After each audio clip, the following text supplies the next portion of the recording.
की ज़ारून की अम्मी को मारने की कोशिश। जी दोस्तों अस्सलाम वालेकुम। का आप लोग देखेंगे कि ज़ारून क्या करता है, वो ऑफिस चला जाता है, वो माम को कहता है आप मेरी अम्मी का ख्याल रखना। उसी टाइम वो क्या कहती है कि मैं अम्मी का ख्याल रख लूँगी, आप चला जाओ। उसी टाइम वो ऑफिस चला जाता है। जैसे ही ऑफिस चला जाता है माम चली जाती है उसकी अम्मी के पास और उसकी अम्मी को कहती है कि अम्मी जी आपको कुछ चीज़ों की ज़रूरत तो नहीं। उसकी अम्मी इशारों से बोलती है मुझे किसी चीज़ की ज़रूरत नहीं। तो वो क्या सोचती है माम कि मैं अगर इसकी अम्मी को मैं मार दूंगी तो ये सारा इल्ज़ाम शफक पे आ जाएगा। जी हाँ दोस्तों, जैसे ही वो क्या सोचने लगती है तो वो क्या करती है अपने रूम में जाकर ये बातें सोच ही रही होती है तो ज़ारून आ जाता है, कहता है कि अम्मी को किसी चीज़ की ज़रूरत तो नहीं हुई। वो कहती है कि अम्मी जी को किसी की ज़रूरत नहीं हुई। तो वो क्या करती है, जैसे ही ज़ारून चला जाता है तो वो क्या करती है कुछ मिलाकर उसको दे देती है और जैसे ही उसको दे देती है तो वहाँ पे अज़रा भी खड़ी होती है। ये वो सोचती है कि अज़रा कहीं थोड़ी सी भी दूर जाए तो मैं उसको ये दे दूँगी। तो उसी टाइम में वो क्या करती है, अज़रा अम्मी से बातें कर रही होती है, कहती है कि अम्मी आप बस जल्दी ठीक हो जाओ और शफक भाभी भी आ जाए ज़ारून की लाइफ में। जी हाँ दोस्तों, जैसे ये बातें अज़रा कर रही होती है तो उसकी अम्मी इशारों से इशारे कर रही होती है, अज़रा को कहती है कि शफक को बुला। वो क्या करती है कि शफक को कॉल करती है। जैसे ही वहाँ ये देखती है कि वो शफक को कॉल कर रही है तो वो चुप जाती है। चुप जैसे वो उसकी बातें सुनने के लिए वो चुप जाती है। वो जैसे ही अज़रा उसको कॉल करती है कहती है कि अम्मी आपको बुला रही है, प्लीज़ आप आ जाओ। जैसे ही वो क्या करती है, अज़रा के लाखों जो फोर्स के बाद शफक मानी जाती है, कहती है कि मैं आती हूँ कुछ मिनट सब्र करो। जैसे ही वो कहती है ये बात फिर वो क्या करती है, शफक तैयार होकर चली आती है अज़रा के पास और अज़रा को कहती है कि अम्मी जी कहाँ है। तो वो क्या करती है, कहती है रूम में। वो रूम में चली जाती है और अम्मी जी के सर पे हाथ रख कर अम्मी से पूछती है अम्मी आपकी तबीयत कैसी है, मैं मुझसे कोई शिकवा तो नहीं। तो उसकी अम्मी इशारों से कहती है आपसे कोई शिकवा नहीं बेटी।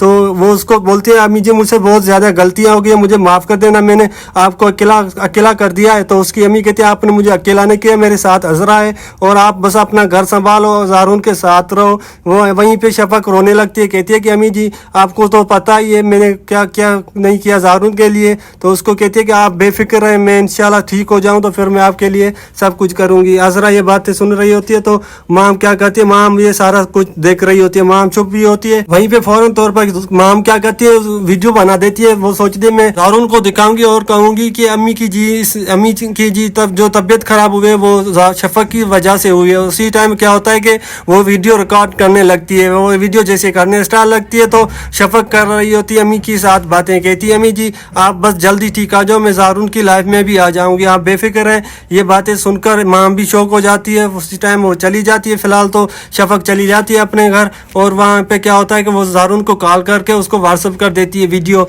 जैसे ही वो वीडियो उसकी रिंगटोन बजती है वो देखता है शफक आई हुई है घर, तो वो फ़ौरन तौर पर ऑफिस से भागा चला आ जाता है घर। जैसे ही वो घर चला आ जाता है तो माम को कहता है शफक कहाँ है, मुझे आप बताओ। तो माम कहती है कि वो कुछ देर पहले अम्मी से मिलकर गई है। वो क्या करती है, जैसे ही वो शफक को ढूंढ ही रहा होता है तो वो क्या करती है माम, वो अम्मी जी को कुछ मिलाकर दे देती है जिसमें वो उसके मुंह से ब्लड निकल आ जाता है। जैसे ही ब्लड निकल आ जाता है तो ज़ारून देखता है, हैरान हो जाता है। अम्मी को उसी टाइम ही ले जाता है हॉस्पिटल और अज़रा को कहता है कि आप भी आ जाओ। पीछे से वो चली आती है और अम्मी जी और वो दोनों चली जाती है। माम को भी कहता है आप चली आओ। तो वो क्या करते हैं, वो हॉस्पिटल पहुँच डॉक्टर को एडमिट करवा देते हैं। उसकी जैसी सीरियस हालत हो रही होती है डॉक्टर्स कहते हैं इसको किसी ने कुछ मिला कर दिया है। उसी टाइम ज़ारून पे सर हाथ रख कर कहता है कि ऐसा क्या खाया है अम्मी ने। माम को चिल्ला कर कहता है कि आपने तो कुछ नहीं दिया इसको। और माम उसको कहती है कि मैं क्यों दूंगी, आपने तो कहा था आप उसका ख्याल रखो, मैं तो इसका ख्याल रख रही थी। तो उसी टाइम कहता है कि आपने तो ख्याल रखा, फिर अम्मी की जी की इतनी तबीयत ज़्यादा क्यों ख़राब हुई है। तो अज़रा कहती है कि मैं भी माम भाभी के साथ थी, ऐसा तो कुछ नहीं हुआ। फिर उसी टाइम में वो हैरान हो जाता है और माम को कहता है कि यहाँ पे शफक आई थी ना। वो कहती है हाँ। तो वो उसको कहता है कि शफक तो ये नहीं किया उसने। तो वह माम उसी टाइम में उसको कहती है कि जी आप शफक अकेले में बातें कर रही थी, मैंने देखा था, आपको मैंने वीडियो भी सेंड की है, ये आप खुद ही देख लें। तो वो जैसे ही वीडियो गौर से देखता है तो उसमें क्या होता है कि वो बातें कर रही होती है, वो अम्मी जी को पानी पिला रही होती है, जिसमें ये सब देख कर ज़ारून हैरान हो जाता है। वो मिसअंडरस्टैंडिंग में आ जाता है। वो सोचता है कि कहीं शफक ने तो अम्मी को कुछ मिलाकर नहीं दिया। वो उसी टाइम ही क्या करता है, शफक के घर जाने की कोशिश करता है और माम उसको रोकने की कोशिश करती है। रोकने के बावजूद भी ज़ारून चला जाता है शफक के घर और शफक को कहता है कि वहाँ पर पहुँच कर शफक के बाहों से पकड़ कर कहता है कि आपने मेरी अम्मी के साथ अच्छा नहीं किया, उसको तो थप्पड़ भी मार देता है, कहता है कि आइंदा अगर आपने ऐसी घटिया हरकत की तो मैं आपको माफ़ नहीं करूँगा। ये यहाँ तो उसको कहता है कि मैं आपको जेल के सलाखों के पीछे कर दूंगा। ये बातें सुनकर शफक रोने लगती है, कहती है कि अगर मैं अम्मी के साथ ऐसा क्यों करूँगी, आप खुद सोचें मैं क्यों करूँगी, मेरी तो फूफू है, आप खुद ही सोच लें। तो ज़ारून कहता है कि कहीं फूफू हो या कोई भी, आप बदले लेने के चक्कर में कुछ भी कर सकते हैं। जी हाँ दोस्तों, नेक्स्ट एपिसोड में क्या होगा कमेंट सेक्शन में ज़रूर बताइएगा। तब तक मिलते हैं, अल्लाह हाफिज़।